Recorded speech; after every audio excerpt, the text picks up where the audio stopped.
பாசம் வைத்ததாலே நீ பயிரை காத்த வேலி, பயிரை காத்த போதும் வீண் பழியை சுமந்த நீதி.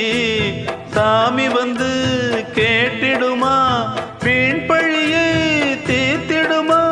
விண்ணுக்கும் மண்ணுக்கும் சம்பந்தம் உண்டுன்னு சொன்னது யாரு? அது மன்னவன் பேரு. அந்த வான